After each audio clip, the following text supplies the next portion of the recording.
All right, we are back with this special episode. A phenomenal gentleman that came highly recommended to me by the amazing Terry Carter at Moonlight Gathering. And we have, it's a True Auto PhD. You go by Dr. True, and welcome, sir. It is a pleasure and honor to have you. Well, it's always my pleasure. And let me just correct you. There's no O at the OT. It's just OTT. Oh. That's okay. Just don't call me late for supper. That's what my wife says. Fair. Okay. Well, I personally, I've been working on that. I was born early, and my mom says I've been running late ever since. But I try to show up on time as best I can, and we've got her going here. And just to start off, we'll do a broad range of topics because you have been involved with Monoatomics, with the Pentagon contract, and then with, I believe, at least a decade or couple decades of exploring the enigmas of the mounds and giants' bones recovered and artifacts and all sorts of things. Yes, like I said, I know enough to be dangerous, and I seem to have kept the deep state awake a little bit, for whatever that's worth. Yes. Oh, worth a lot. And no lies, Jack. This is a live stream. This is live and happening right now. And we will start off maybe with a bit of your history, as you are a PhD. And like I said, you had a contract at one point with the Pentagon. Well, I should say I did not have a personal contract. My mentor in DC, however, did, and he's now deceased, so we can talk about him all we like, probably. Dr. Melvin Laney, Laney, has had some very, very high-level contacts in the Pentagon. His home was right there off the Beltway at Alexandria, Virginia, and suffice it to say, this man had absolutely top high-level contacts in the Pentagon. So he's the one that initiated that and actually got the contract. So I was just an appendage to that. Just want to make that very clear. Okay. Very good. So yes, what happened? I needed, let's turn the clock back a little bit and tell you what led up to this contract, okay? Because history is part of understanding what is lies and what is pure baloney, okay? This is a story that probably would make a nice movie, and every part of it is absolutely true. Yet sometimes I look back myself and I kind of blink and say, did I really experience that? And yes, I have. So let me begin.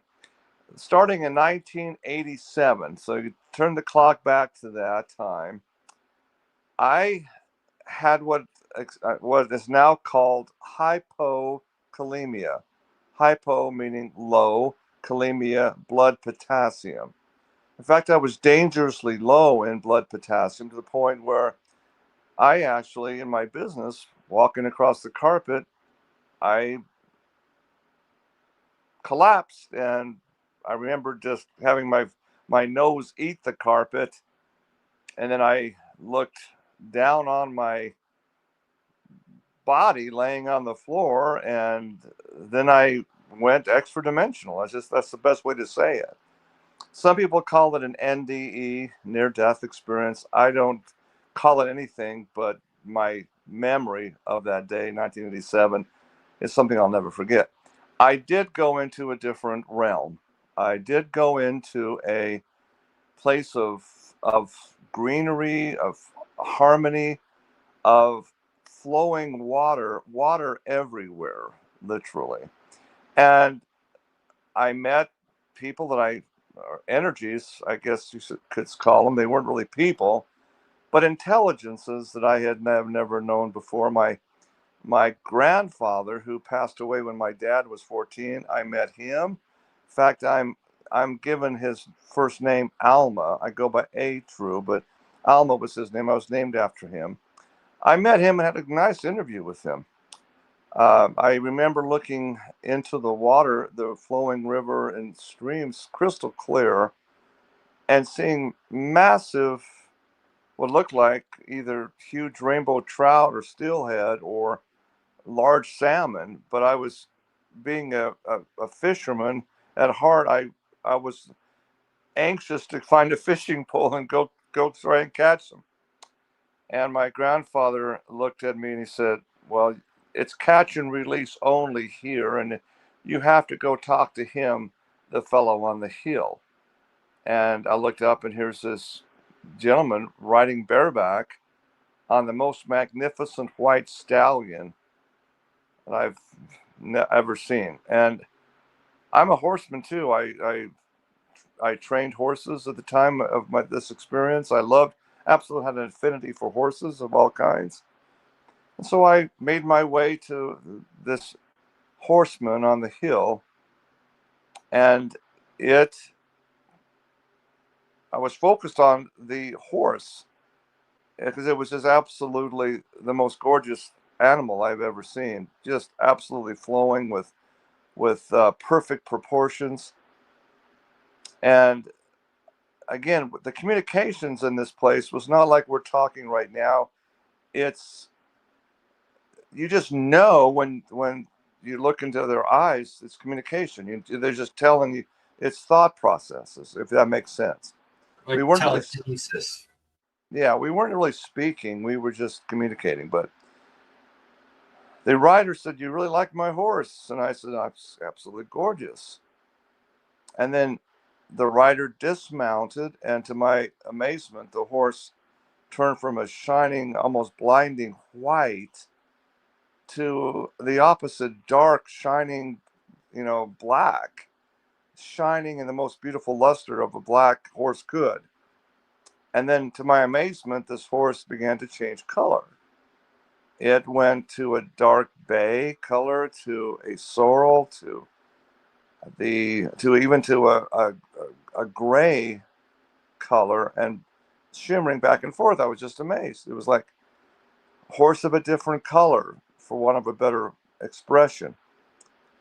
And I was amazed, and then I realized who I was speaking to, and it was the creator of the world, Yahshua Messiah, the Christ. I knew him. He does have marks, scars in his hands and in his feet.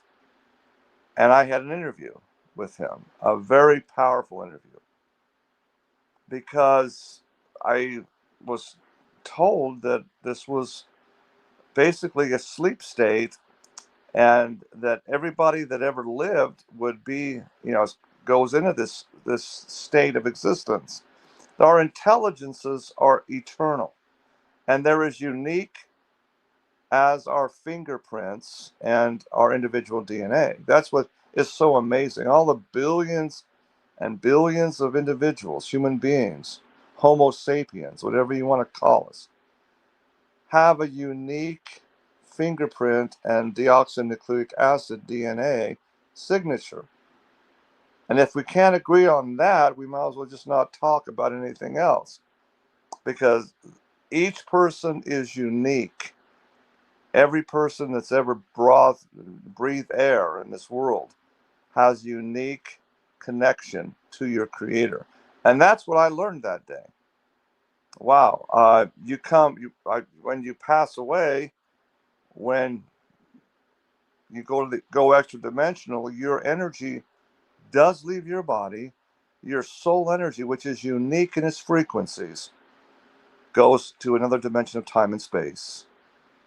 Of that, I witness. I know, because I saw it and I was explained. It was explained to me.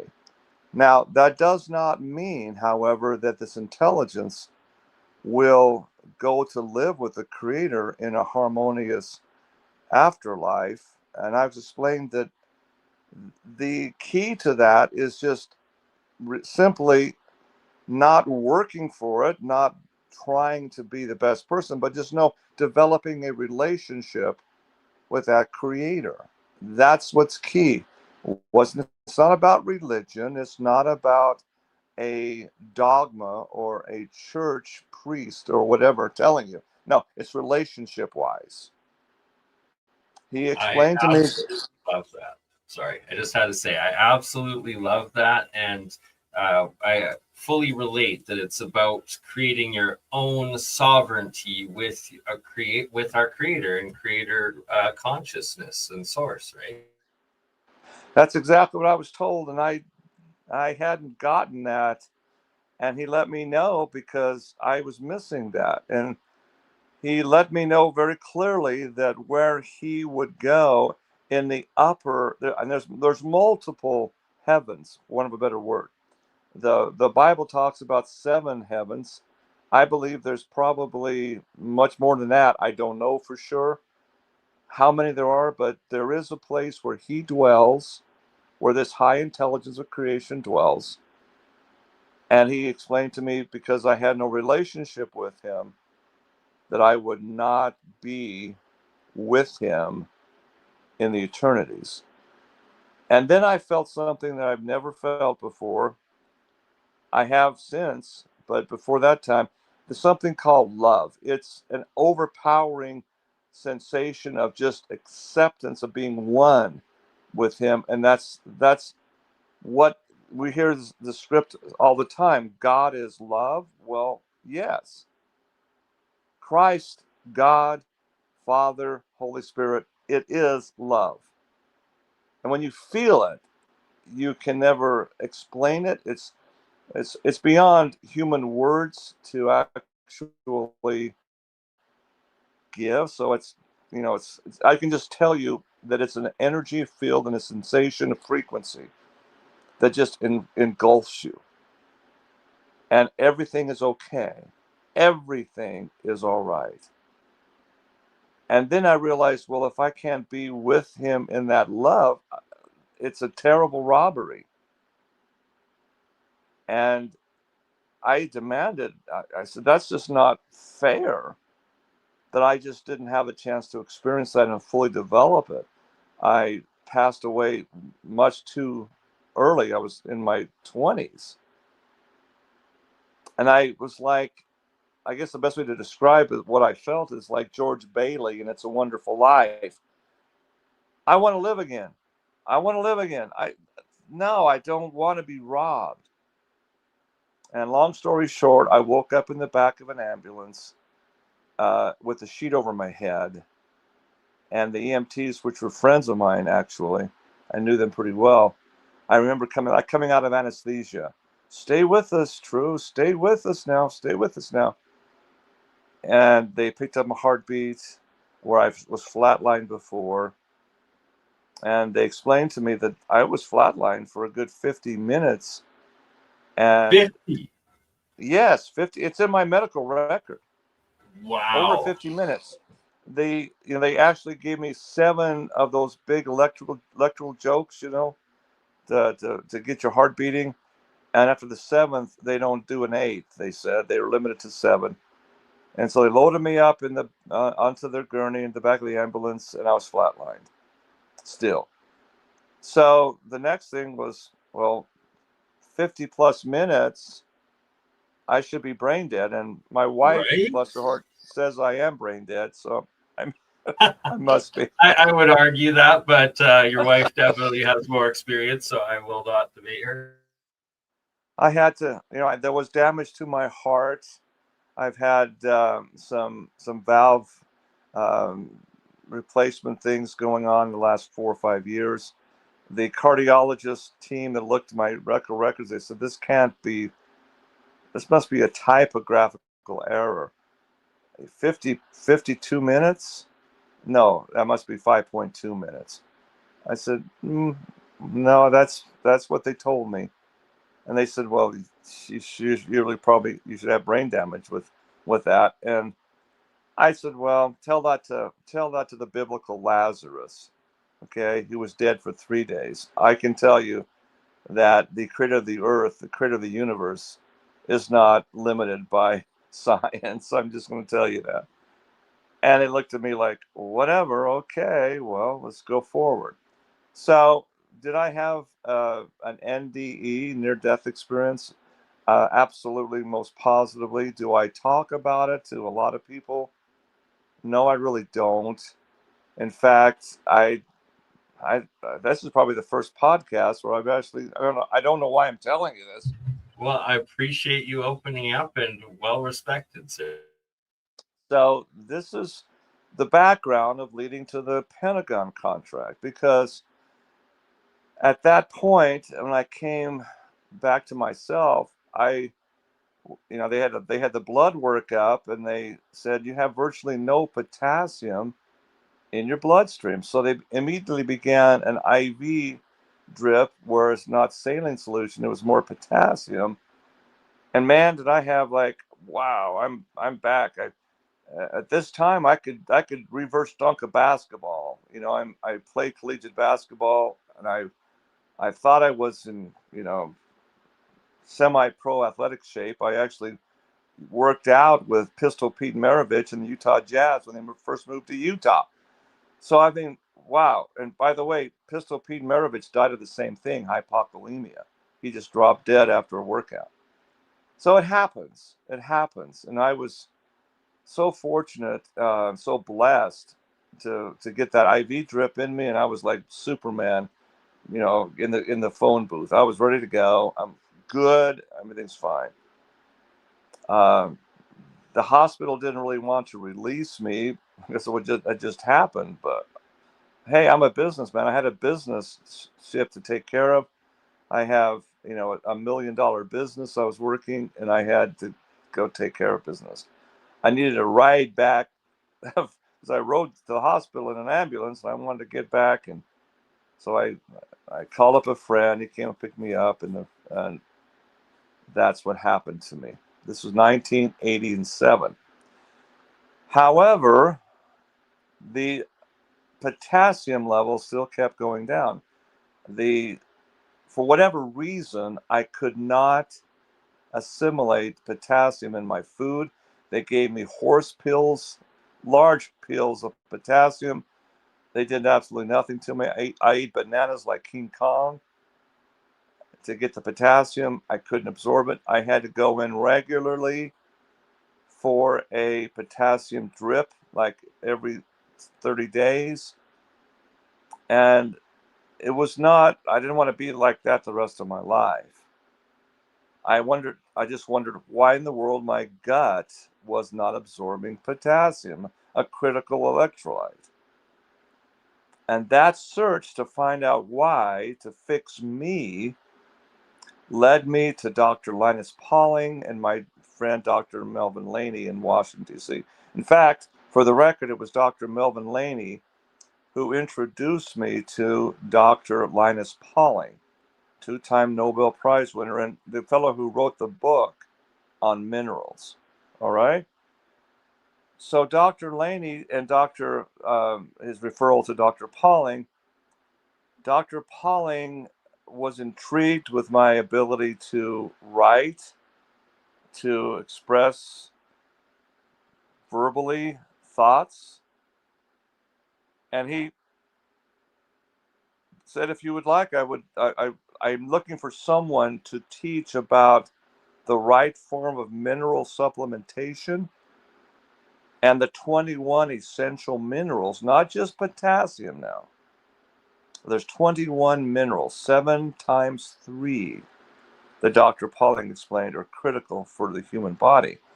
Dr. Pauling said many, many times, you can trace every disease, every condition, ultimately to, quote, a mineral deficiency. Now, I graduated from the university in accounting and business administration. I had no idea about minerals and nutrition and physical anatomy of the human body. But Dr. Pauling was very adept at teaching me and getting me into the basics and actually having me learn about the role of minerals, which is the basic roots of nutrition. So I went through with Dr. Pauling's work, Dr. Laney, and I got my doctorate, my PhD through their tutelage out of West Germany, and the rest is history. That's where I began. So when you understand what's going on with this monoatomic elements, you have to realize that you take, as part of Dr. Pauling's tutelage and Dr. Laney's tutelage, you take 99.999% pure mineral like potassium, like calcium. Most people don't realize that calcium is actually a metal. It's a mineral element. And so you have these pure elemental rods that are pure to the 90.999 percentile, and then through a specific electromagnetic release of ions, they are released into pure distilled water. That is the basis of my mineral company, Mother Earth Minerals. That's what was formed in early 1991. So here we have 21 minerals, and part of, when Dr. Pauling passed away in 92, we were busy discussing the role of platinum group minerals, PGMs. Platinum group minerals are unique in their structure, he was telling me. Specifically, his field of research that he was working on with me was exploring all of what platinum is and how platinum oftentimes shows up when you have gold and silver, precious metals of that stripe. What makes platinum an essential mineral element, and what makes the subset in the periodic table of the platinum group minerals, PGMs? Well, the intrigue was focused on iridium. Now, iridium, part of the platinum group minerals, is called the rainbow element. When you have pure elemental iridium under the microscope, it is iridescent rainbow looking. It's beautiful, actually. So we were exploring ways. He said you can break down rhodium and other platinum group minerals into the solute that's needed, but he was having problems having iridium release. So I was experimenting again. My doctoral thesis, my PhD thesis, was to map out what makes minerals do their job at the cellular level in the mitochondria and the Golgi complex inside the cell. And believe it or not, it's all about frequency. It's sound. It's a pulse rate. Now, you met me at the Moon Lake Gathering, which is a lot of a sponsorship is from metal detectors at a high level. Fisher and others was great to give us some of these new modern metal detecting equipment, because that's what it's all about. There are now metal detectors that you can set to a specific frequency to pick up gold or silver or platinum or even rubies and diamonds. These things are so sophisticated now, they can actually search for gold only or silver only or platinum only. And it's based on exactly this scientific fact. Minerals work because they exude a specific frequency. All right? And I have that all in my doctoral dissertation. I'll tell you, the 21 minerals in my dissertation, I have the exact Hertz frequency they pulse at. That exact. Oh my. Okay, I definitely need to read your dissertation after this, because everything you're describing is exactly what I'm working on. It's so parallel. It's amazing, but I'm going to shut up and let you continue. I just had to interject there. Well, like I said, I don't have anything scripted here with this interview. I just let it flow. It's the way I've always done since I began broadcasting my own radio show live in 1989. And this is what I've been exploring the whole time: is what minerals, what is the role of minerals, the Dr. Pauling's research and Dr. Laney's? What are the role of minerals in health and wellness and something called homeostasis, balance? Okay. So that's what I've been doing since I was on the other side and came back in the late 1980s.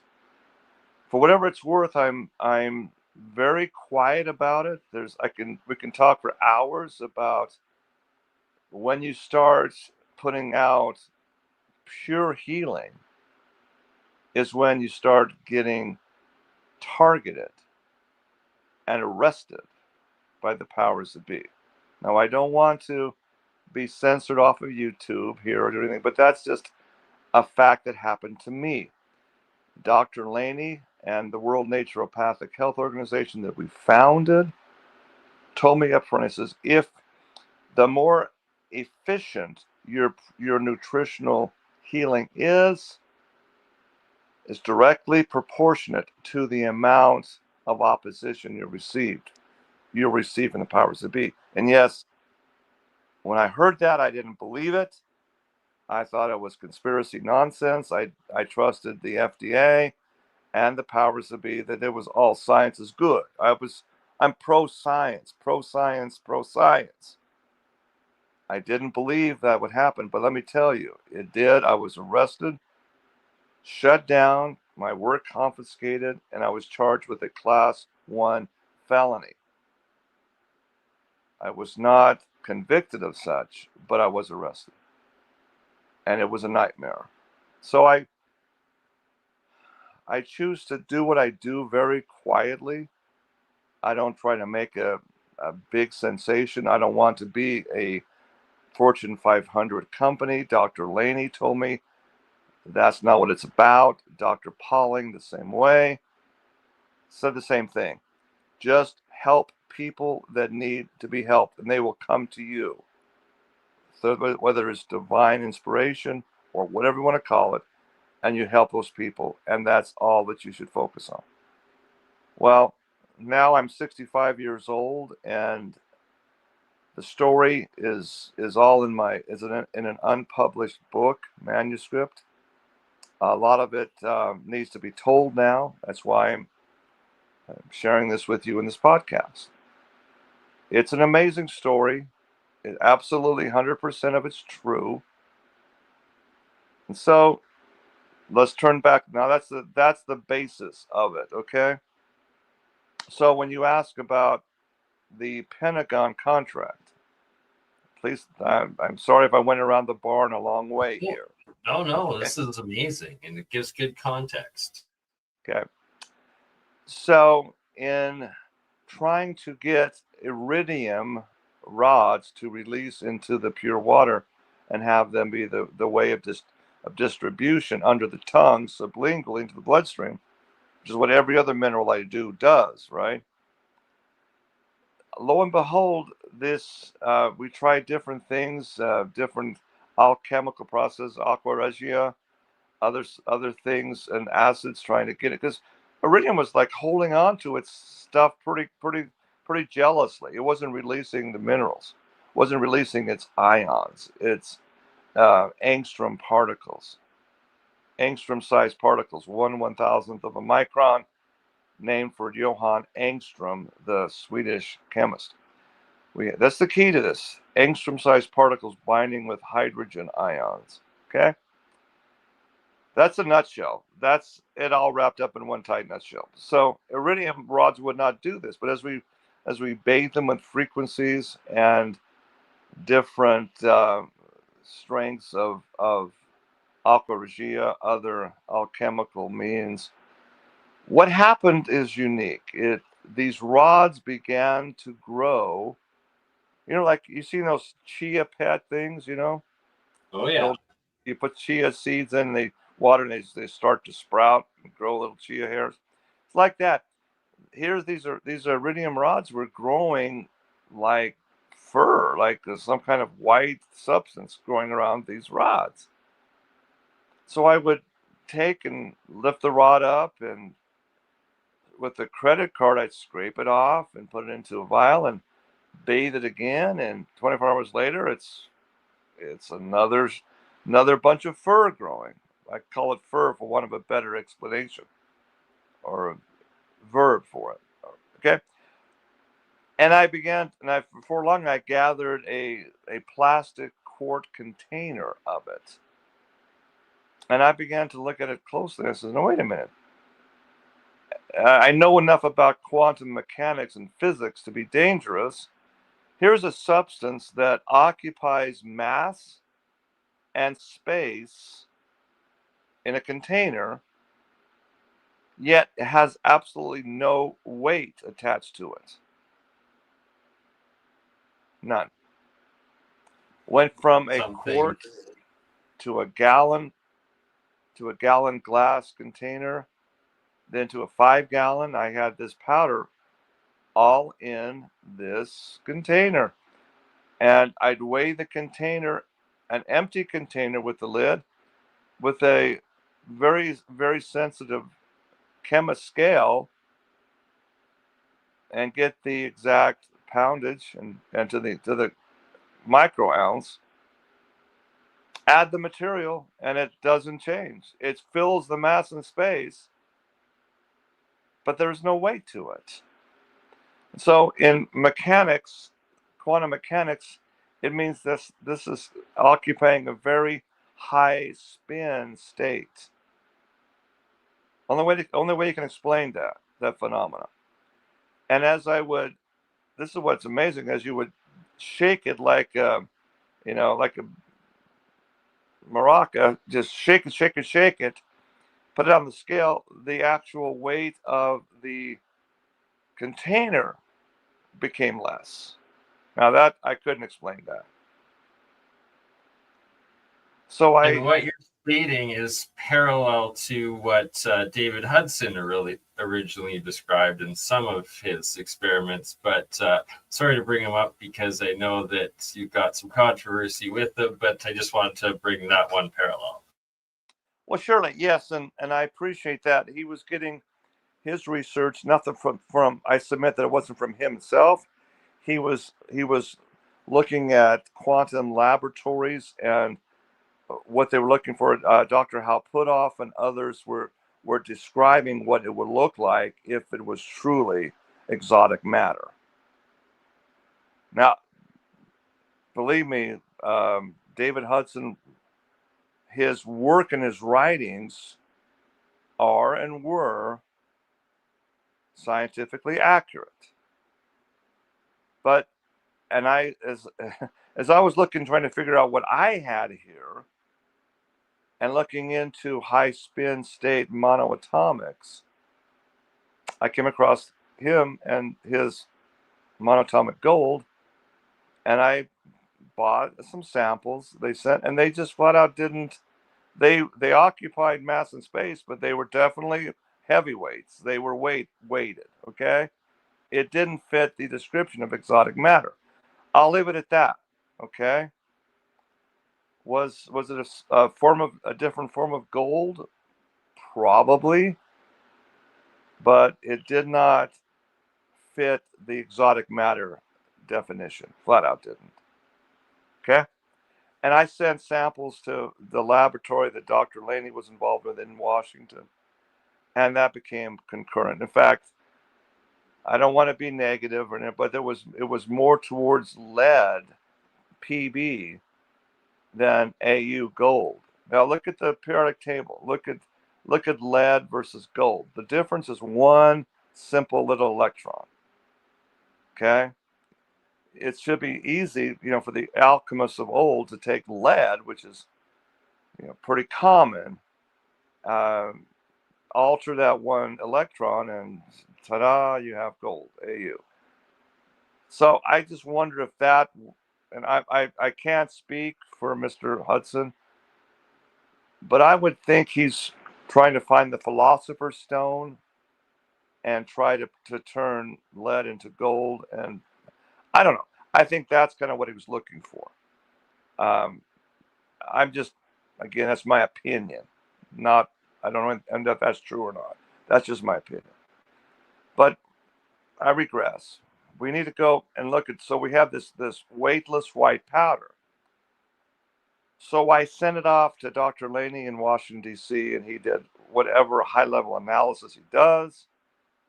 And he's the one that came back and said, oh my goodness, high-spin powder like this will heal wounds, will stop bleeding immediately. And he actually put it out for, this is not anecdotal, he actually has some controlled work in about 6-week period, where he applied it to known hemophiliacs, free bleeding individuals. It clotted their blood and stopped their free bleeding immediately. So then it began to do some animal testing. First of all, is it safe? Is it toxic if you give it to lab rats and solute in water? Will it kill them? Is it toxic? No. It wasn't. It was actually worked as it actually made their fur more luxurious. It was like a big nutrient to them. So then looking at it on incision wounds on a controlled double blind, rats healed up, like 10 times faster with this powder put on the wound than not. Then so from there it went into human testing, and this is all rapidly under the Pentagon, the War Department. Come on. They found that this would be amazing to impregnate into a bandage. And Dr. Laney actually had the name for it. He called it the Achilles bandage. And that he would impregnate this with a bandage, slap it on a wound in a field dressing, stop the bleeding, and lives could be saved. Proving it was non-toxic and just rapidly heals wounds. So that's where the contract with the Pentagon came from. And right. It was very noble cause of healing soldiers, and a very rational investment from the Pentagon of, hey, if you could actually achieve rapid healing, of course they would want to invest and manufacture that, right? Like, indeed, and that's the whole purpose of it. Dr. Laney had enough pull with Pentagon suppliers. It was a very lucrative contract.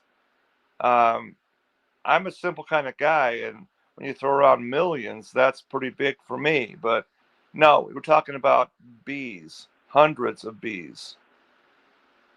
And so now we had to get production and contracting that. And Dr. Laney, through the military contracts, military industrialist complex contracts, no problemo.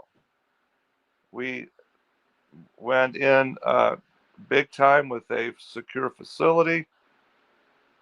I actually was flown down there to oversee the formation of how to do it under contract. And this was a very secure facility. A lot of it was underground, actually, down at West Texas border. And it was one of those type of facilities you have to go in with an eye scan, high security clearance to get him into this background. And so I was I would say about 1,200 square feet to begin with, and then went to 12,000 square feet to manufacture this powder in a rapid.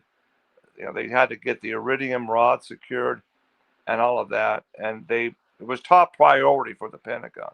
The Pentagon can do some great things when it wants to. I witnessed it. It was like 6 months, and it was like kaboom. It was happening. Well, I'm not a billionaire. I'm not a Bill Gates. I'm not even close. Because what happened was, this was in the area of remember Miss Condoleezza Rice, Oh, yes. NSA director? When word got out to the NSA, I don't have the high clearance. Dr. Lenny was telling me this is what happened. The NSA became involved, and the contract was nixed. Long story short, I'm thinking, okay, I need to pay a down payment on my yacht. What happened? Well, there was definitely a connection with this white powder and some top secret things going on with the UFO MUFON research community. And it's above my pay grade on this, and it surely was above Dr. Laney's pay grade.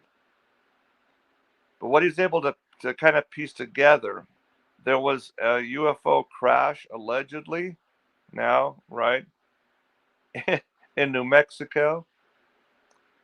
And in that downed spacecraft and the outer rings, as I was explained, I don't know this for 100%. This is secondhand information.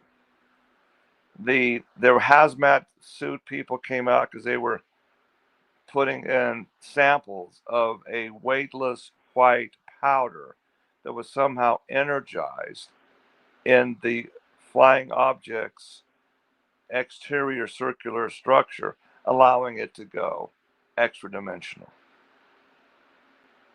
That's so fascinating, but it's parallel with all the descriptions of monoatomics, of them being weightless, and of it essentially being a quantum or also plasma state where it's simultaneously existing in a higher dimension or has a connectivity to it, right? That it would be this ultimate metamaterial that would be used.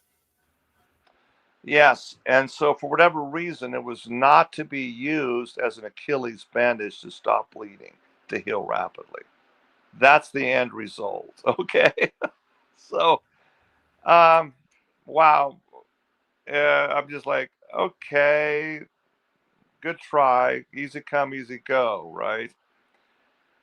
But I still, and then because I wasn't on a mass production scale, I still produced it, in my little gallon jug and give it out to people like I just described in a small state as people needed it. Now, here's what I found that was really amazing. And I sent this on to Dr. Laney in DC, and he was like, he explained it very well. He has 5 advanced degrees in science and chemistry. Okay, 5 PhDs. He's a genius. Was, I should say.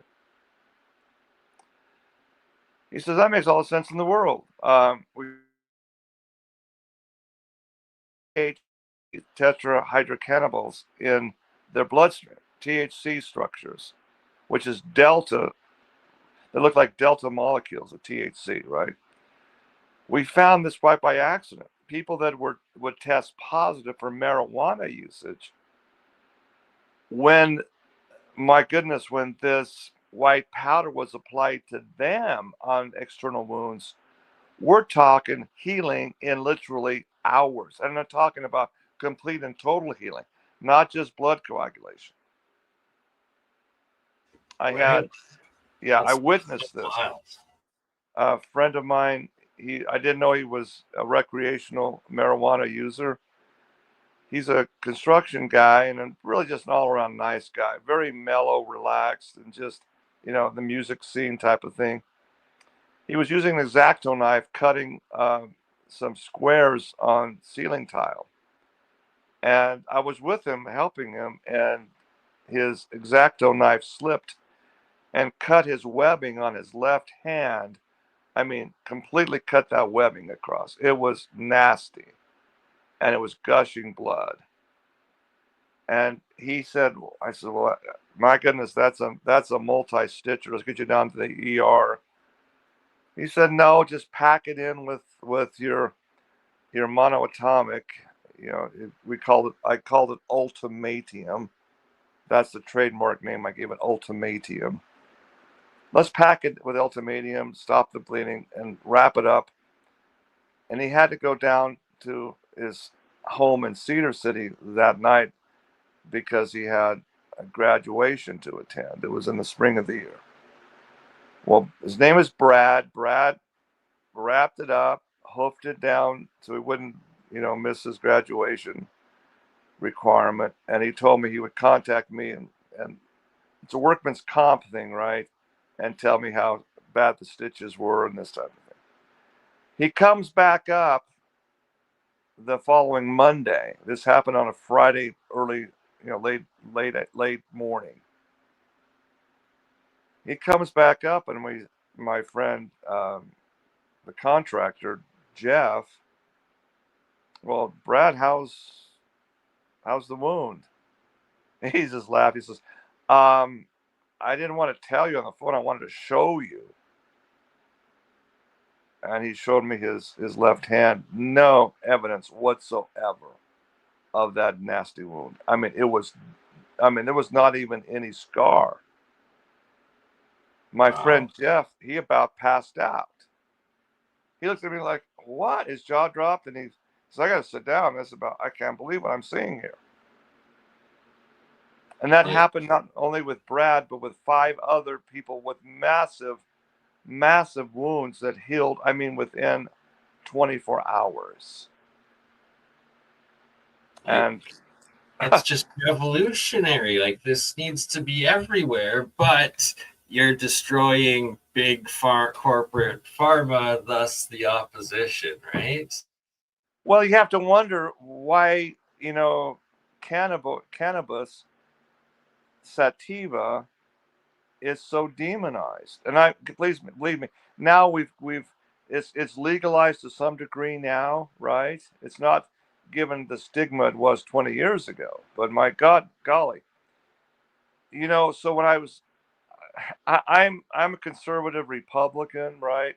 And boy, if it's illegal drugs, I'm against it, period, exclamation point. So when we witnessed what happened to Brad, and Brad confided, well, I wonder if it has anything to do with my cannabis use. And I thought, oh man, Brad, why are you doing cannabis? That's illegal, man. And so, for the sake of science, we got him to do a statement to Dr. Laney at what happened. And Laney, his chemistry understanding, said, of course, it's that the THC that does that. It'd be energized. And wow, do we have something really unique now? All right. But again, Dr. Laney said there's a book put out by Harvard Medical School. It's called Cannabis or Marijuana Revisited. The book's amazing. And wow, as I read that book, I said, why is the powers that be demonizing this natural herb? It shouldn't be. I had a total turnaround understanding it.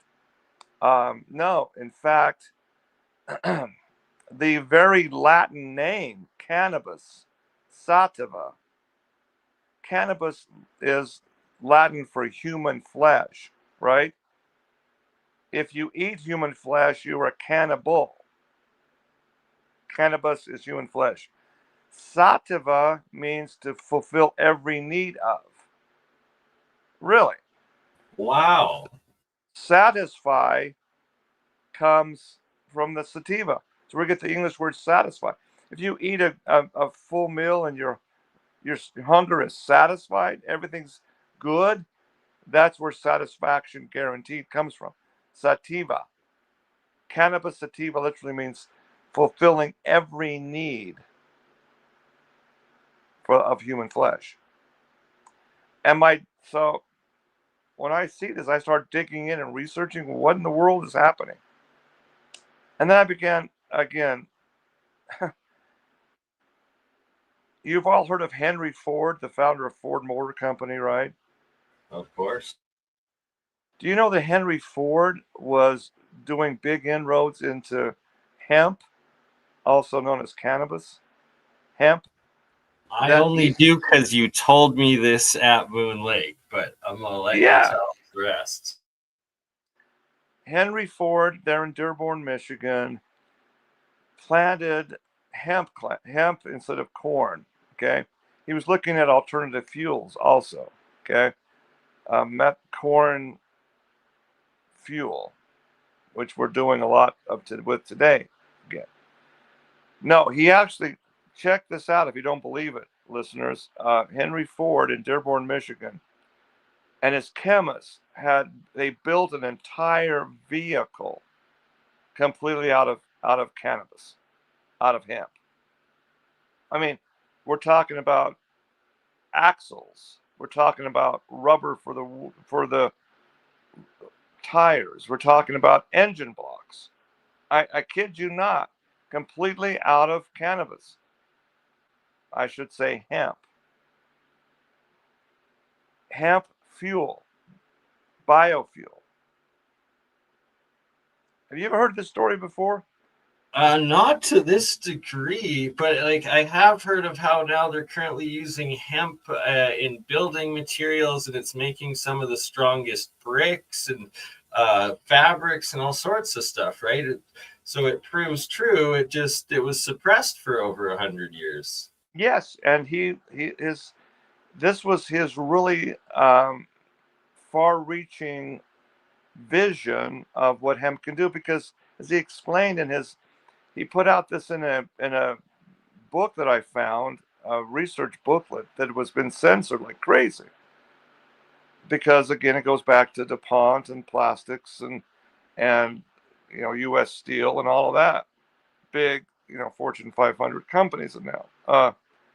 But Henry Ford's prototype, he found that the hemp crops actually enrich the soil. And it was the fastest growing biomass that there is. That's amazing. Imagine manufacturing a complete vehicle, an assembly line, and having it run on hemp biodiesel, biofuel. Holy mackerel. Yeah, that's what he was doing. And so wow. Now, hemp can be completely free of THC. So hemp and hemp seeds, but a hemp seed and hemp seed oil is the richest base and nutrients your body can ever have. It's a fact. It's perfect fuel for the human body. And yet it's been demonized.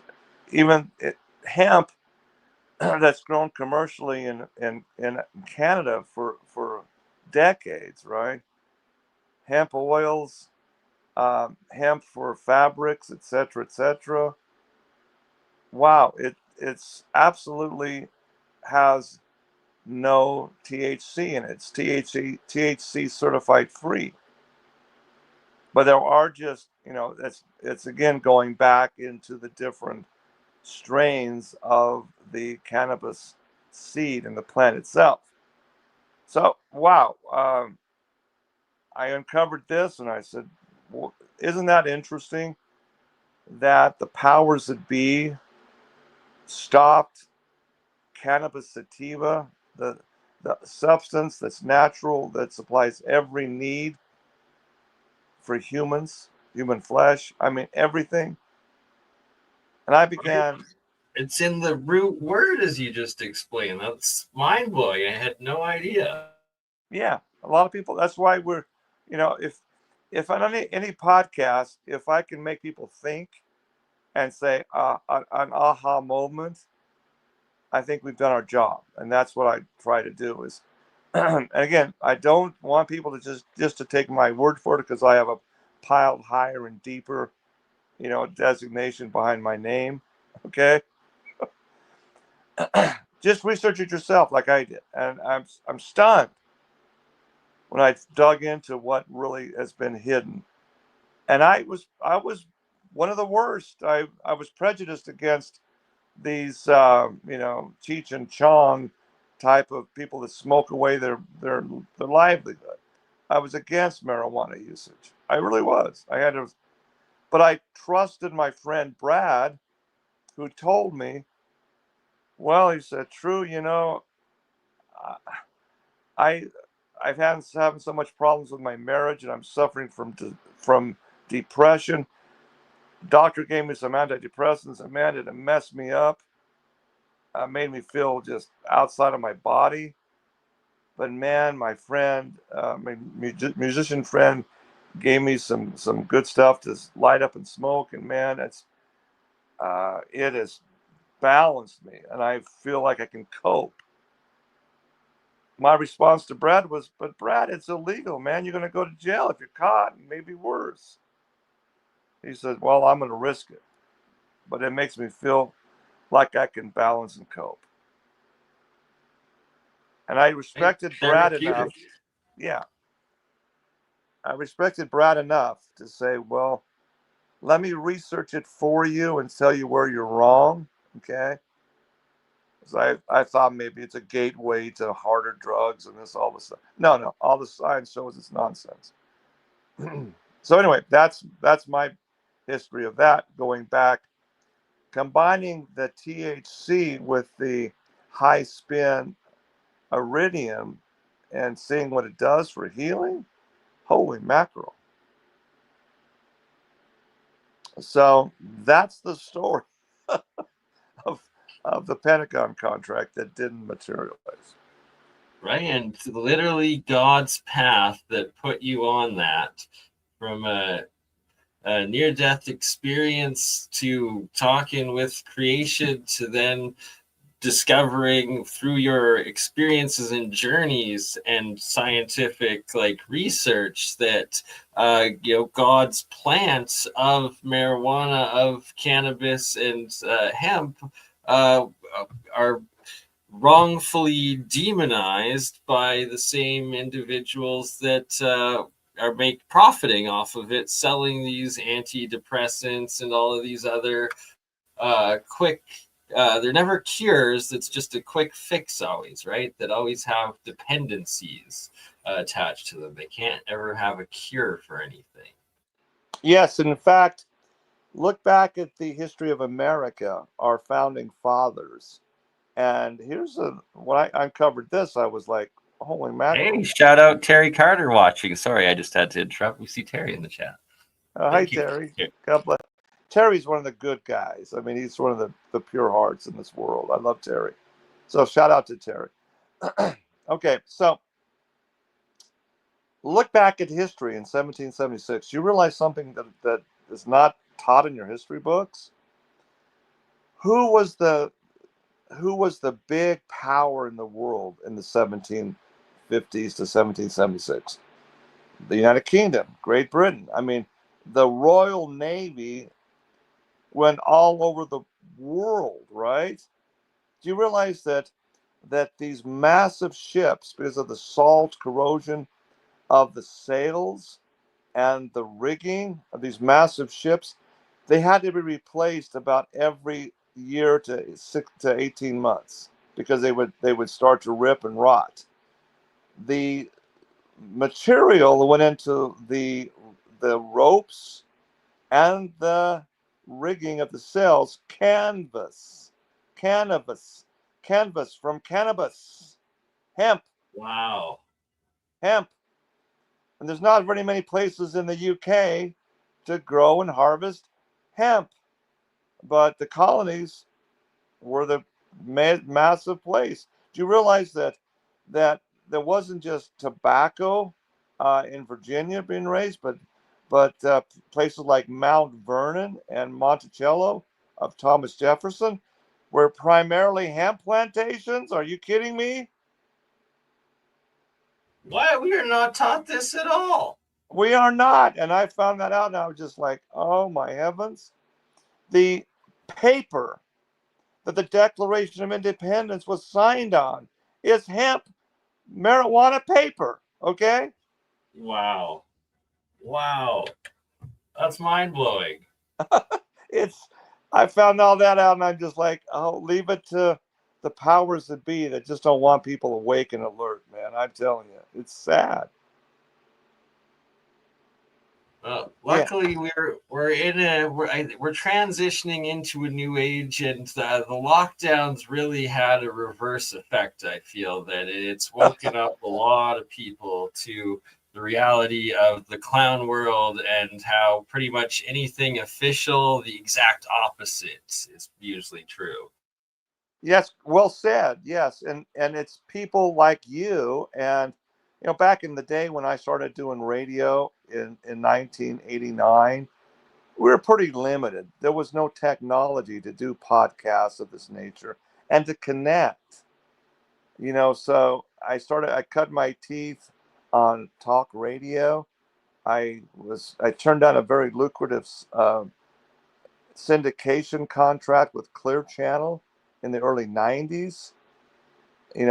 Just FYI, that is the syndication of Clear Channel is like Rush Limbaugh and that era.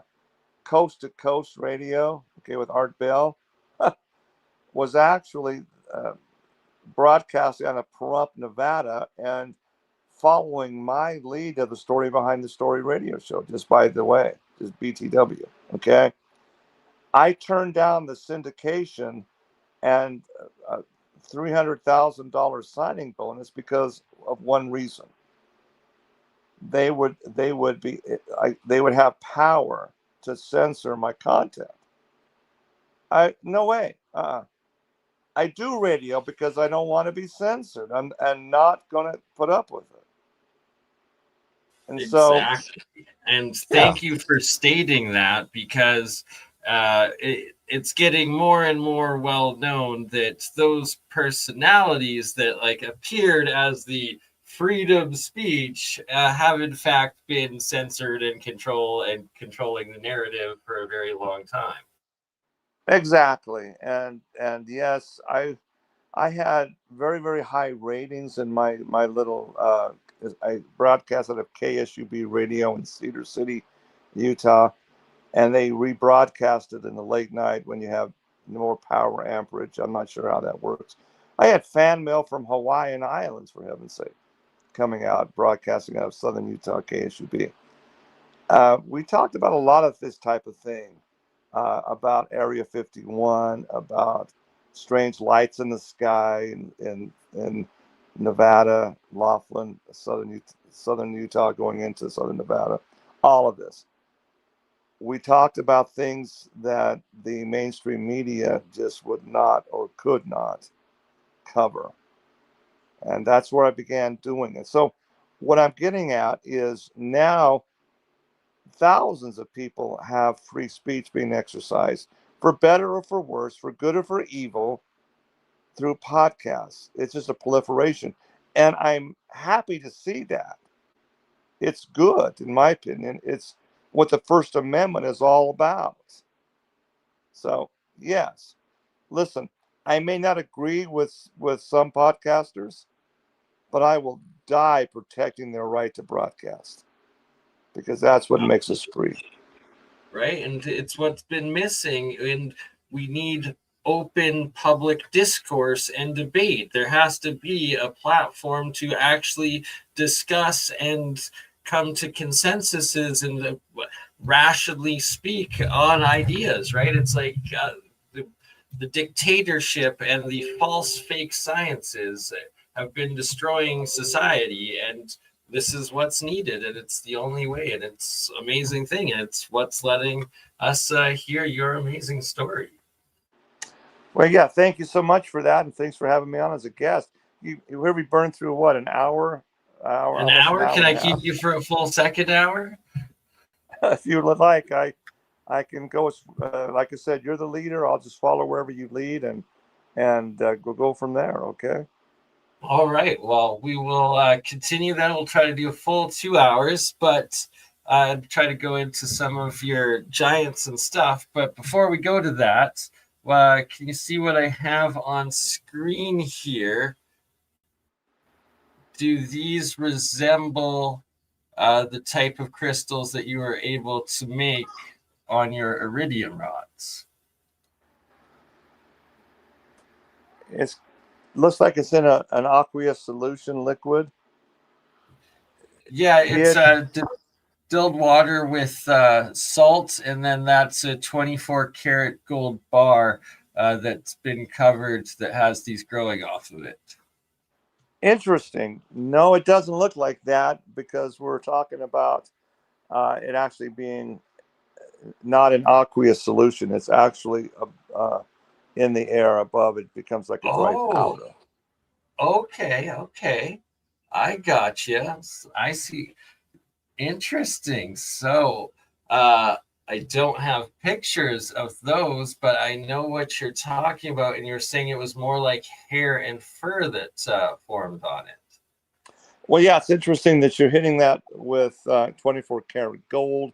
It's reverting back to the crystalline structure. Let me turn your listeners on to Dr. Stefan Reis, Reiss. What a 50-year pioneering genius out of Germany. You know, he has a revolutionary theory about how minerals of any sort was actually formed.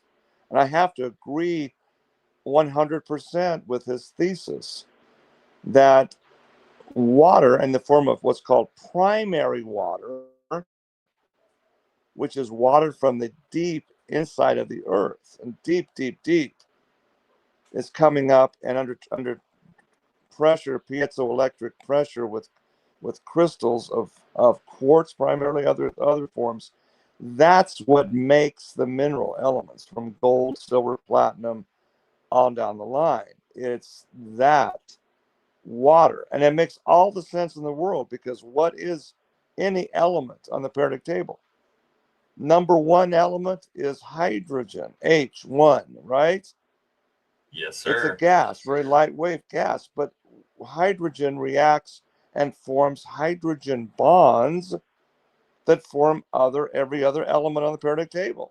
You got the noble gases, and the gases from oxygen, which is 8 molecules of electrons versus hydrogen, but all combined. So that in a nutshell, hydrogen is the basic building blocks of all matter in this world. When you get I couldn't agree stop for more with you. stop for just a minute and ask me this question, which I would ask Dr. Pauling and Dr. Laney constantly. How is it that you take two gases, hydrogen, oxygen, H2O, two gases form and make a liquid called water? You Right? electroporate those back out. You can release hydrogen and you release oxygen back into the gaseous form. How is it they combine to form water? Isn't it interesting that our master of the universe, the creator of the universe, Yahshua Messiah, God, the creator, is the master of water? Think about it. He would have to be. He walks on water. When I went on the other side, it was a water world, dimension of water. We, as human beings, Homo sapiens, we live 9 months, unless you're a test tube baby, right? You live in a mother's womb, which is water based. 9 months. We are all water based. All mammalians have a water womb. Think about it. Just think about it. It's true, right? And that, yeah, like you said, for 9 months, you're in the maternal waters of your mom of creation before. And the Bible speaks of the waters above as well, right? And it what you're saying is so parallel to my own work, and it just happens that the background that we have behind us is the hydrogen wave functions, and right, hydrogen is the first, and how it turns into water, and through water is how through this electrochemistry of water is where the monoatomics break down and reform and crystallize and solidify. And it's all from the water and the hydrogen bonding. Exactly. Dr. Reese was right on point with this. And the primary water is unending. Listen to me now. We're not talking about groundwater that seeps up from reservoirs or whatever. We're talking about the fracturing of the Earth's crust in fault lines that bring this from the deep. In the Bible, in Genesis, the fountains of the deep were opened, and the flood waters that flooded the earth came also from inside the earth, as well as the windows of heaven above were opened.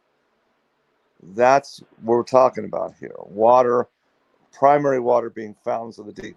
Now, what you're doing, Bernard, is so apropos. You need to get on the Primary Water Institute website and learn about Dr. Reese's work, because it'll help you, because what you're doing is when you form these crystalline structures, that's exactly what primary water does under pressure. It forms the specific mineral elements based on the particular type of crystalline structure, whether it's the feldspar, the granite, or whatever that's there. That's what forms the earth. In fact, minerals are the basic building blocks of all life. Dr. Pauling, you can trace every disease, every imbalance, every condition ultimately to mineral frequency imbalance. That's what lack of homeostasis is all about, according to Dr. Pauling. Two-time Nobel Prize winner, my friend. Okay? Just so amazing. And that what you just described is another reason why I desperately now realize how badly I need to read your dissertation that has those frequencies in it, because those frequencies of the elements is what is, I believe, and probably you yourself too, that will form the specific crystal shapes of these elements as they make the bonds in the water as we reform into the solid elements. I'll go one step further, Bernard, and this is what scared people. Okay? Now, keep in mind, Dr. Pauling in the 1940s, as a young genius that he was in Germany,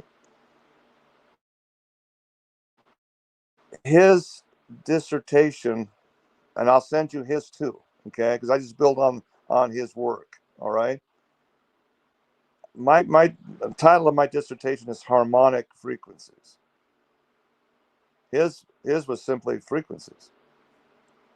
So we see that the concept is we're trying to explain how things were actually formed in the earth. You understand that you basically have the philosopher's stone. You have the key to understanding really oneness with our creator. Then see that he did it. He did the work. It's not some mythology in some dusty old book somewhere. We can explain it, and it all is based on water. He's the water of life. He brings the water.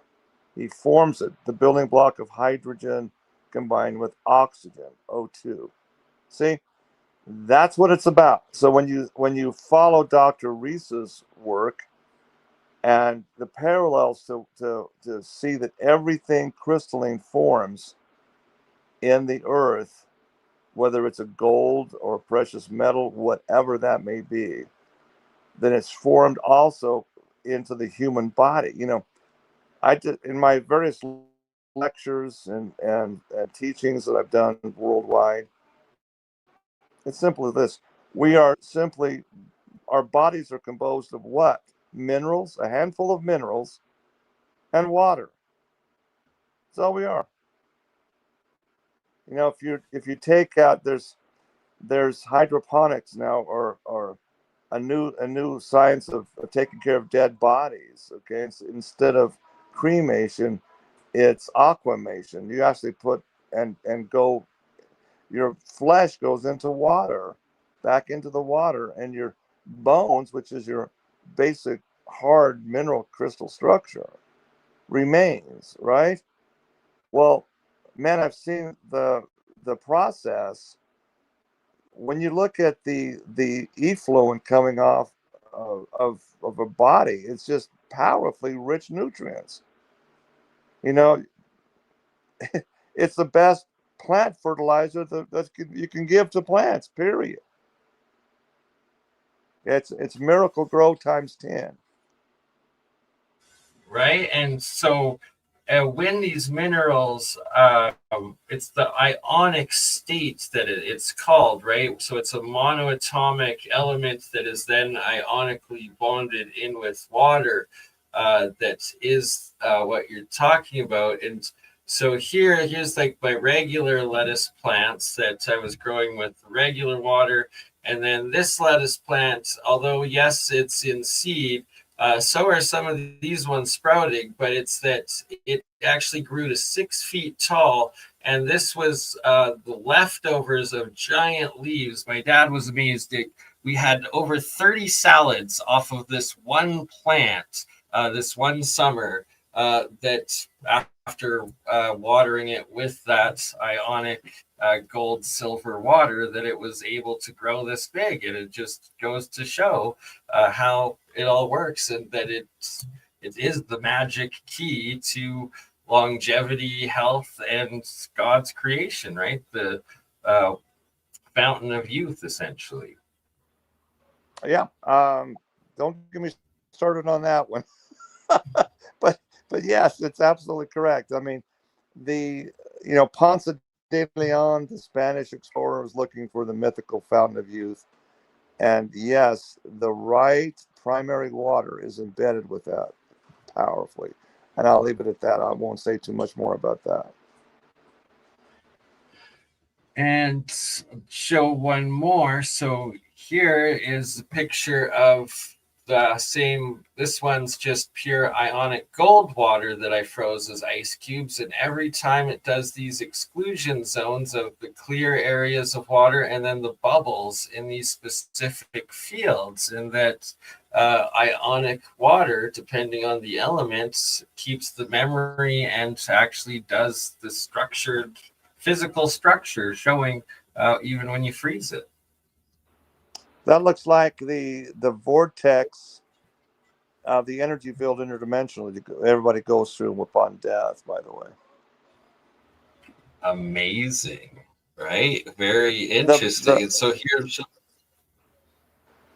the Bible talks about the city of God, Zion, as it's called in the book of Revelation, being a pure gold, of 24 karat gold, because that's extra dimensional. And by the way, mapping out the frequencies of gold, I mean pure gold, here's will shock you. Hopefully your jaw will drop.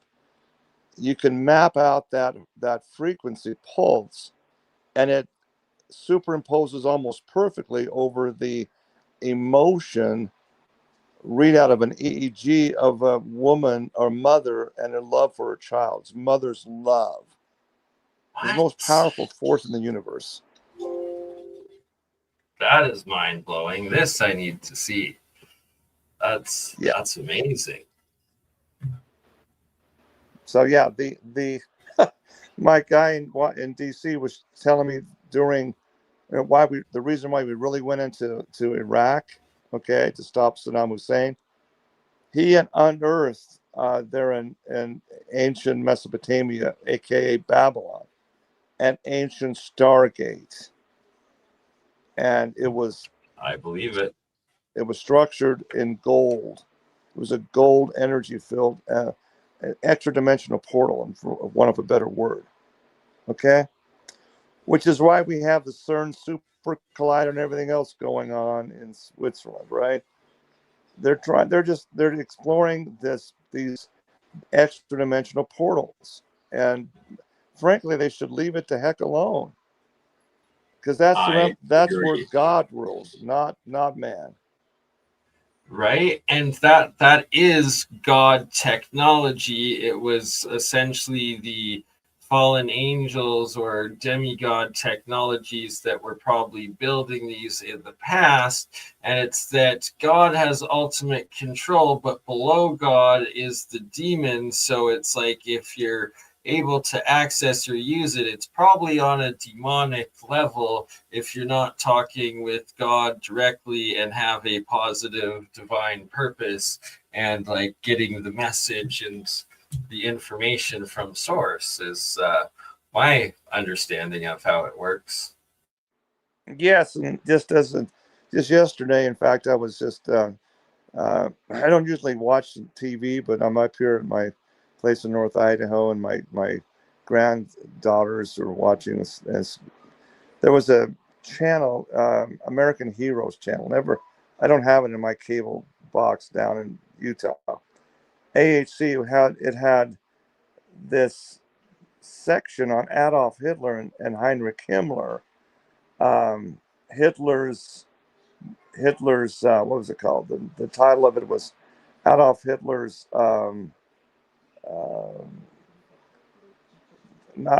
zombies. Adolf Hitler's zombie army. And what the heck was that about? So I just started watching it, and it talked about the reason Heinrich Himmler and the Anunnaki, the secret society of, using all kinds of divination and demonic channeling from Lamb and Aleister Crowley type of individuals. Holy mackerel. They had trying to find into the power base of the underworld, and they had dug this massive shaft down into the Austrian Alps, going back in a salt mountain, right? And it documented. Remember there was a movie called Memorial Man that came in and was able to salvage all of the priceless artwork that Hitler had spirited off, right? The Monuments Man is what it's called. Yeah. Well, in the same labyrinth of massive underground tunnels that they found all these priceless works of art, what they didn't tell, again, this is a story behind the story. Massive vaults and chambers going deep, deep, deep, deep, hundreds and hundreds and hundreds of feet down.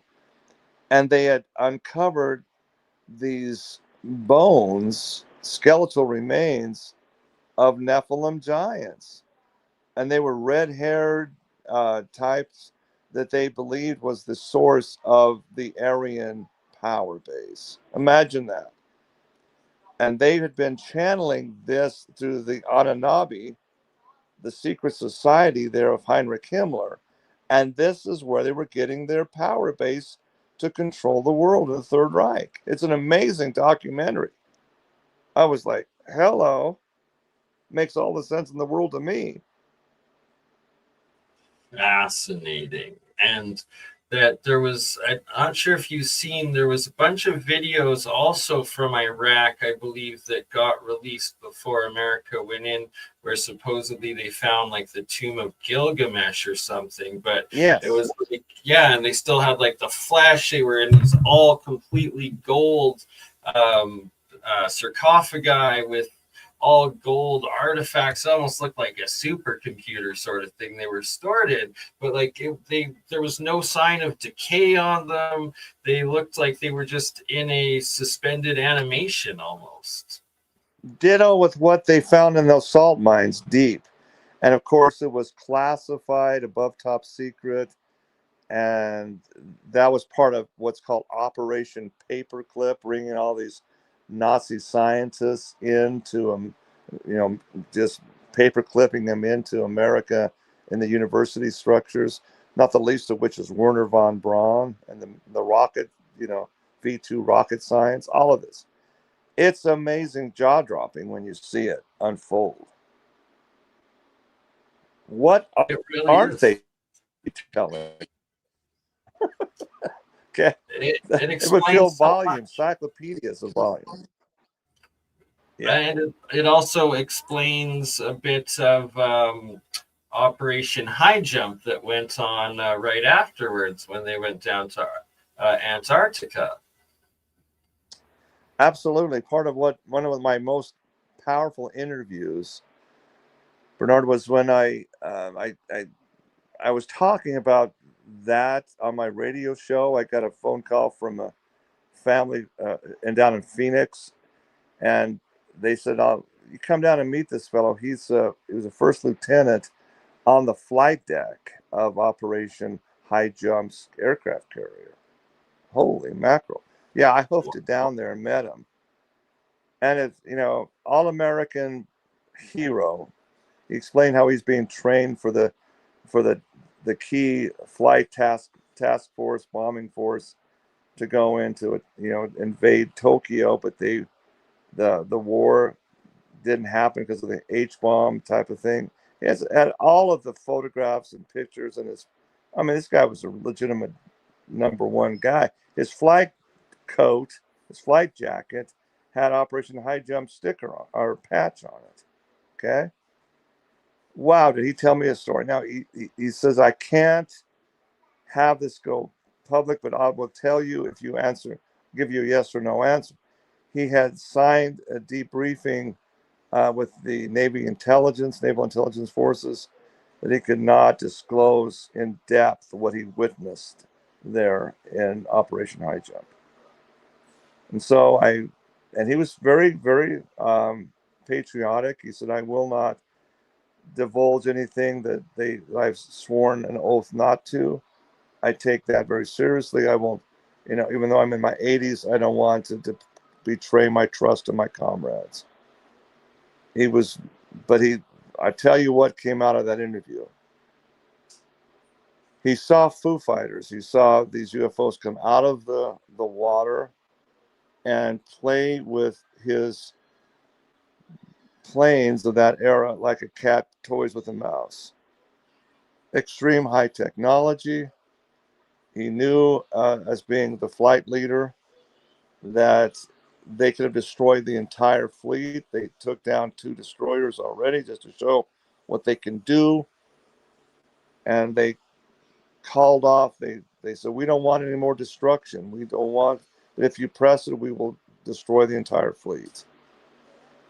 They arranged a meeting with Admiral Byrd on the ice cap, and they gave him paperwork and documentation to take back to President Truman and the Joint Chiefs of Staff. And of course, the Russians, which were allies at the time, right? The Soviets. So that's what happened, according to this fellow telling me.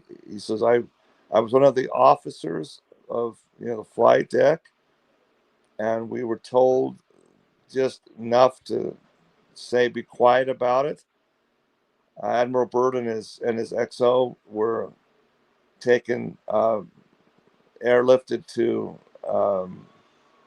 Brazil, I understand, or some South American base, and caught a flight right to the Pentagon and debriefed Truman and the Joint Chiefs of Staff. What this guy told me was the Secretary of Defense at the time, Forrestal, said no, not only no, but hell no. We need to be transparent, and we need to tell the American public exactly what's going on here. And Forrestal was told, no,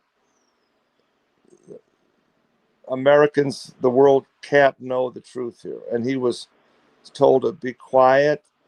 He refused. He was upset, went out and they suicided him out of a hospital window. A window, yeah. Yeah. Now, this guy's telling me I never heard of Secretary Forrestal, and verified everything he said. Holy mackerel. What a story. Right? And most likely actual world history. Yes, because that is what Operation Paperclip was all about. See, that all came later as they brought the Werner von Braun's into the space program and NASA. And we've been controlled by the deep state secrecy ever since. That's the connection. That's where it became, where the full head of the serpent became empowered at that point, when Forrestal was killed. Oh, and by the way, he also explained Forrestal was Roman Catholic, and the priest that was his confidant, he did all of this confessions to, was the exact same priest of a gentleman named John Fitzgerald Kennedy Jr. JFK Sr. Really?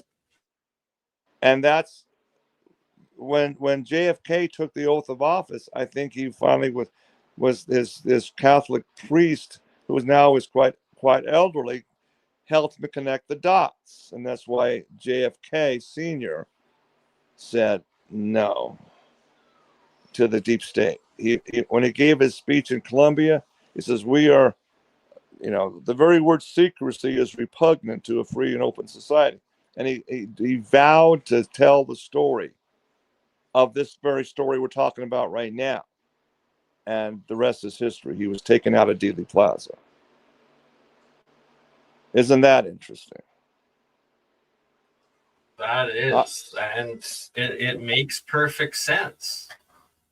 I wouldn't have put the pieces together, but this gentleman in Phoenix, he said, ask me what I know, but I can tell you yes and no. And then when you can ask the right questions on a yes and no, you can get a lot of information. Okay. Now, I know exactly what you're speaking of, and it's awesome. So for what it's worth, that's been my 40 years of radio investigative journalism. Okay. And yeah, people are programmed that the CIA puts out, well, they're the one that coined the term conspiracy theory to, no. Well, I'm not a conspiracy theorist. I'm just trying to tell the truth, for heaven's sakes. Exactly. We're just fighting the counterintelligence, right? It's amazing how they've coined themselves the intelligence agencies, right? Just this backwards world where literally all their work is in counterintelligence. What does that mean? They're countering the real story and making everyone stupider. So it's not an intelligence agency, it's the propaganda outlets. Yeah, and don't forget who Alan Dulles, and that was the CIA in the 50s and 60s under Eisenhower. Have you watched that President Eisenhower's final address to the nation on TV? It used to be all over the internet. Now it's kind of hard to find. Is that the one where he's calling out the military-industrial complex? Yes. Yes. Beware the military-industrial complex and what they're doing, which is what I'm fighting with this stuff with the white gold and the Achilles bandage. That's who we're talking about.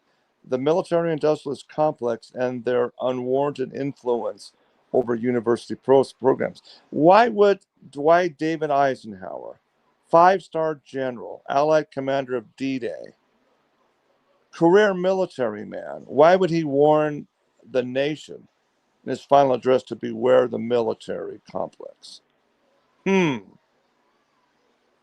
Right? Like, very powerful point right there. Literally a career military man warning against the military-industrial complex, right? Which that's essentially the fascist state. That's not the actual national army and like the military personnel. That's the private government contractors and the Fortune 500s. The Black Rocks of the world. So yeah, that's what it is. Whew. Yeah. All right. Well, we got about half an hour left, and we're also going to have to do many more interviews together, my friend. And the next one, we're also going to have to include Julia Cameron, my co-host. She really wanted to be here tonight, but she had a class at the same time, so she regrettably couldn't be. But I was like, don't worry, Julia. This man has so much information, so many topics to cover. We will have him back again, and she will have an opportunity. But let's finish this off on maybe a lighter or a deeper topic, depending on people's perspective. But the buried bones of giants or larger people that you've dealt with or had the experiences of or interviewed over your career. Well, yeah, that's kind of, it doesn't seem to be connected, but in a very real way now, as I look back, it is absolutely connected. Again, it goes back to what Operation Highjump was all about. What were they really doing? Who were they communicating with under the ice cap of Antarctica and New Schwabenland, the Nazi base down there? It ties into Himmler, what's called the Anunnaki, his secret society of the Heinrich Himmler did all of this occultic channeling of who? The Nephilim giants. That's what I'm finding out in spades now. You see, let's talk about who the giants are from a historically biblical perspective, right? You see Genesis chapter 6, verse 4, we see the fallen angels led by the son of the morning, Lucifer, falling to earth, and they become sexually attractive to the daughters of Eve, human women. And they come into them as any form that they want and have sexual relations with them, and they produce hybrid offspring I called the just have to Neph. pause quickly because I just had this thought for the first time that that's a very identical story to like the Greek legends of the gods and how they came down and then would birth these heroes, right? Like, but they would appear as whatever they wanted to the people they were seducing. Yes, exactly. It's not only the Greek um, documents, but also going into China. The first emperor of China in the first century BC. All of these are recorded and memorialized in his tomb, the first emperor's tomb, where they had the 1,000 terracotta warriors, all of that. Okay, yeah, it's identical. And so you have in the Dead Sea Scroll material, you have part of the Essene library that was uncovered there are all these biblical scrolls which show that the Bible is pretty well translated correctly, right? That's pretty clear, especially the Tanakh, the Old Testament. But then you go into the extra biblical text, what's called the apocryphal text. You have the book of Enoch, you have the book of Jasher, you have the book of Jubilees. All this is part of the library of the ancient Essenes. Now, what that all says is this in a nutshell. Genesis chapter 6 is expanded in the book of Giants and the book of Jasher and the book of Enoch. Here's in a nutshell. The hybrid giants that became the Nephilim, when they passed away, when their flesh, because they're hybrids, they're not human, they're not Homo sapiens, there is no conduit for their souls to move onwards as was done by the Creator. So it was clearly that the souls and spirits of the Nephilim became the demonic realm, the intelligences that the deep state people like Aleister Crowley and Madame Blavatsky and the likes of Heinrich Himmler channeled. That's the intelligences that they brought in with their nonsensical plan to control the world by killing countless amounts of human beings. That's the insanity of World War II, right there in a nutshell. Okay? So when you see the tie-in to who are the Nephilim, these are the giants. Now you know why when a 15-year-old farm boy playing rancher like me uncovers a skeletal remains of a Nephilim, in southern Utah in a place called Johnson Canyon. Why that's hidden and never makes the newspaper. Why, when the LDS Church, by the way, is excavating their massive pit to build their conference center in the 90s, I had a phone call from one of the general contractors of the heavy equipment, and he was telling me about the massive, there was like 8 giant skeletal remains uncovered, but they just didn't notify the authorities. These are Nephilim giants all over underground in Utah. Okay? It's real. I can't tell you. It is absolutely real. I can't tell you that strongly enough. And again, I empathize and understand completely why the LDS Church would not want to stop construction on this thing. This is their new conference center, for heaven's sakes. They just, okay, let the skeletal remains just go to whoever. It's okay. It happened. I witnessed it in southern Utah in Johnson Canyon. I witnessed it all across the Ohio mounds with people that found these skeletal remains in these giant mounds of Little Egypt. All these things are just telling the story of what is really underground. Okay, these are entities that when they die, they become the demonic realm. Are they smart? You betcha they are. Are they misleading?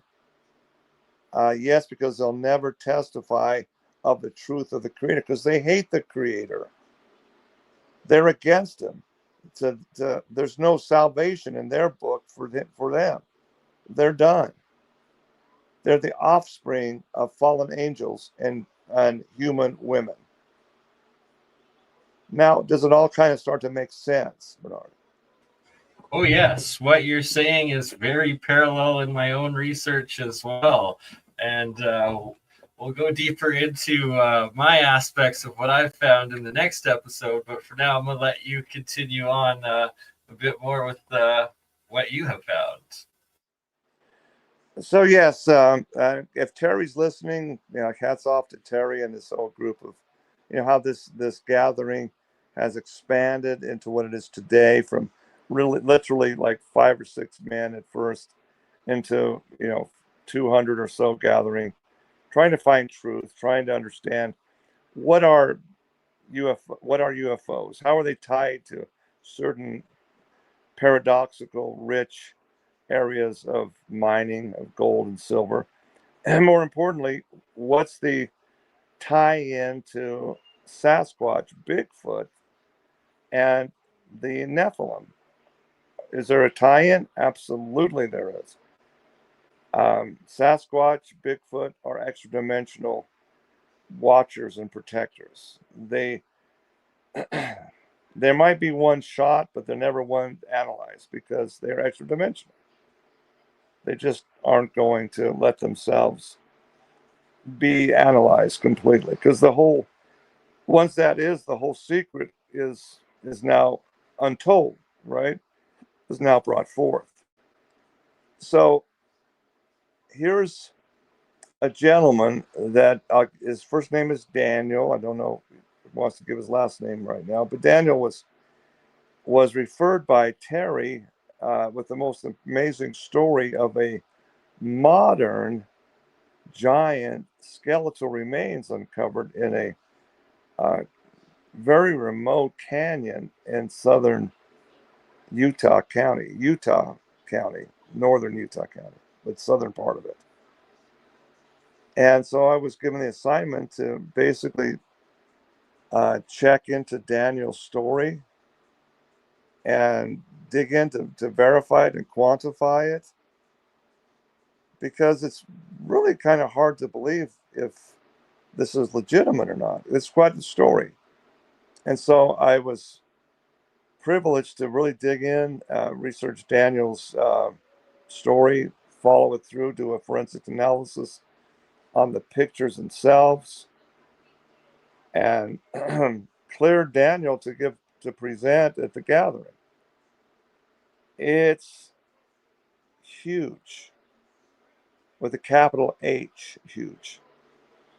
And the connections with Daniel, how we got involved in going to this extreme hike into this area of the world, it's a story in and of itself.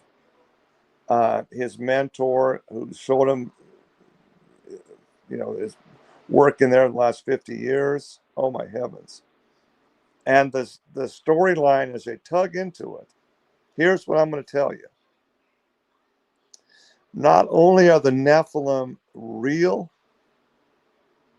but they're extant. They still exist. They still work and protect their own. That's what I found with this whole digging into this. It's not just ancient bones, Bernard. It's much more than that. They're very real. They still exert influence. And if not, I believe they are the intelligence behind the deep state, period. Deep state, as in deep underground military bases, as in the rest of the story. Okay? That makes sense, and it's what I suspect. And it's, what do you suspect, or have you found evidence that the elongated skull mummies or hominids or whatever that they find, those remains, are those potentially part leftover, like, genetics of the children of the Nephilim and humans, or is that something completely different?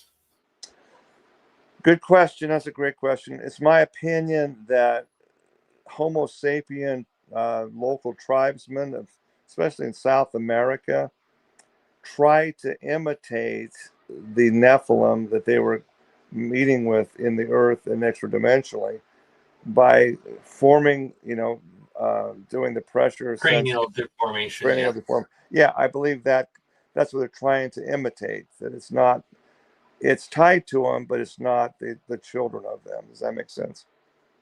Yes, sir. Yeah. And so another potential, what logically would make sense, is that what CERN is doing, and how CERN has actually had reports of these entities coming out and these interdimensional beings and stuff, that could be the portal that they're trying to make to free themselves or open themselves back into the physical dimension on the surface. Yes, and again, if you got to take AI with a grain of salt, because AI is garbage in, garbage out in a lot of ways, and people are getting more and more, oh, well, AI is the definitive authority, right? But no. There was a recent post of a gentleman that went deep into Chat GPT, asking him about this topic of Nephilim and whatnot, and give you the Reader's Digest version of this 2-hour deep dive into AI. I find this to be potentially credible, because I know what CERN is capable of doing, right? AI said that the whole purpose of CERN is to reincarnate the originator of the Babylonian Empire, Nimrod, that he has been recreated, resurrected, if you will, to bring forth the Antichrist world order.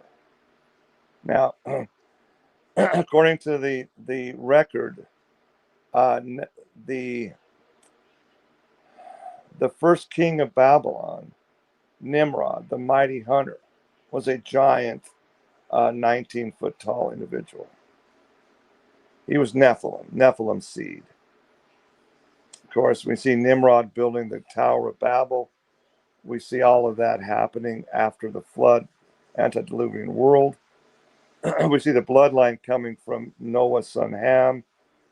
We see all of that going into, again, what we have now is the confusing of the languages. All of that starts to make sense. That the king of the Nephilim power base would be this Nimrod, this mighty hunter. the one mighty and strong. Now that's That's fascinating. yeah. That makes sense too. Of that building after the flood, after the Atlantean time, that they would then try to build that Tower of Babel to whatever it was trying to restore their connection to their off world, to get rid of the fallenness of them or whatnot. And whatever it was then smited down by God or whatever, and then we had the falling out. And that was the one world language, this telepathic ability or like a higher consciousness that they then betrayed on us and disconnected us from both each other and source, and have been able to manipulate and rule through lies since. Well, then it kind of parallels to that documentary I just watched this weekend that goes back to why were the Anunnaki and the mystics of Heinrich Himmler, the occultists, they're so obsessed with getting that ancient bones and working. And that's the exact ancient structure tied into Nimrod, which is the Aryan lie, which is the Aryan supremacy. And that's what's needed with the DNA structure for CERN to resurrect him. That is what caught my eye. Like, is that why they needed this DNA material for CERN to resurrect Nimrod? And where is this going to unfold? Yeah. That's fascinating, because I have heard rumors actually, like in the dark corners of the internet, of them claiming and saying that they were like trying to resurrect Nimrod and like the Nephilim, and that I had not heard the second half of that. That's what CERN's for, and that's what they were doing with the DNA they got of them. That's just creepy. That's not good. Well, again, the good news is, from my standpoint, going back full circle, I went on the other side into my water world. I saw and interacted with the creator of the world, the universe, Yahshua, Messiah. I saw him, and I have to believe he's got it under control. He's on the throne.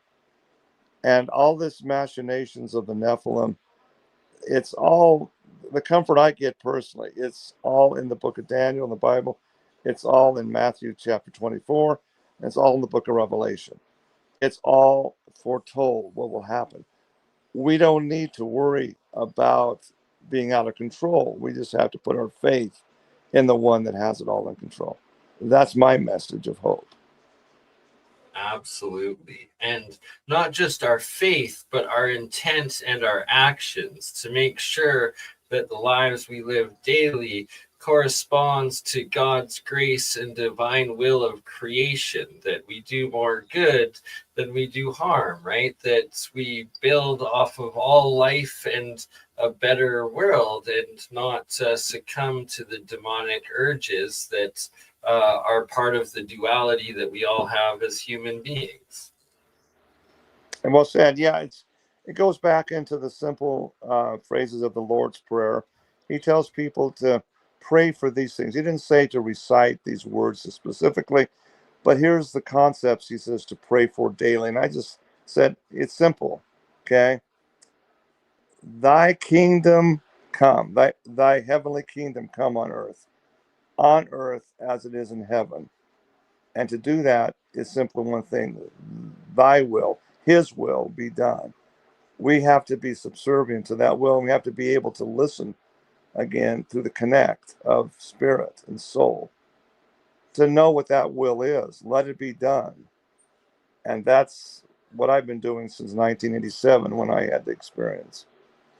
So absolutely, truly God's work, sir.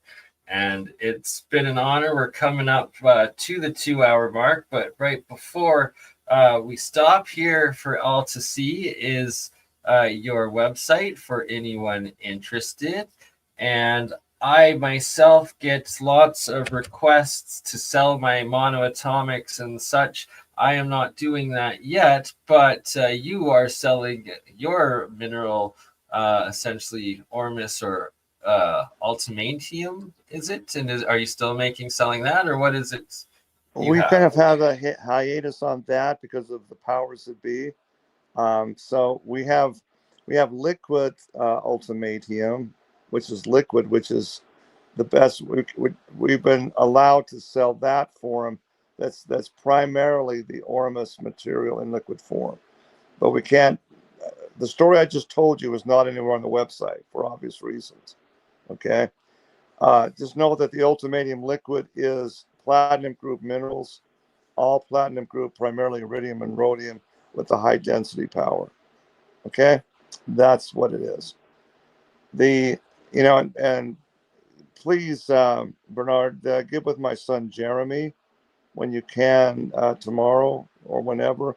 Call the numbers, get an affiliate connection, and so you can get compensated for anything that you do with this podcast. We want to make sure that we pay people fairly for what they do. Okay. Oh, awesome. I appreciate that. And there everyone can see that I was not being paid or having an affiliate for promoting this. It was my honest intent and belief. It still is. But hold off on your purchases until tomorrow so I can create an affiliate link, and it helps us both out. And that is amazing and awesome and truly appreciate. Also, we got about a minute left. Do you want to also state your books, or are your books also available on the website? Yeah, Wellness Secrets for Life is my first book put out. It's basically I want to make it easy to read for people without all the scientific jargon, yada yada. Give me your email. I will happy to send you my doctoral thesis, as well as Dr. Pauling's. He's passed away, but hey man, it's good stuff. And if you're into research, that'll help immensely. But the Wellness Secrets for Life book was taught at university level for quite a few years as being the ultimate guide to nutritional healing. Okay. I also have a secondary companion book called Secret Assassins in Food. What good is good nutrition if you putting stuff in your body that negates it all? Okay, so be careful of what you eat. It's really important. I put this out well before a lot of the modern gurus are saying now, but I welcome them. It's all good stuff. Listen and learn and be well and be happy. That's my message. And what a powerful and great message it is.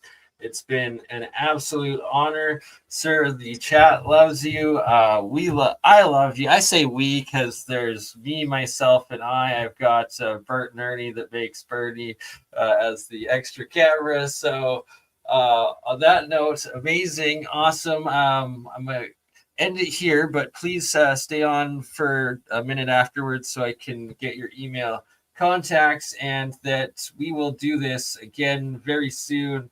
As soon as possible, and maybe we'll include Terry in the next one if he's recouped from Moon Lake and ready to do interviews again. And also saw Harry Hubbard in the chats as well. Not everyone agrees with everyone's research, but it's all about putting the ideas out, finding the common parallel finds and information, and trying to figure out the truth from the lies. And we had Dr. True, Mr. Dr. True. Thank you. That's fine.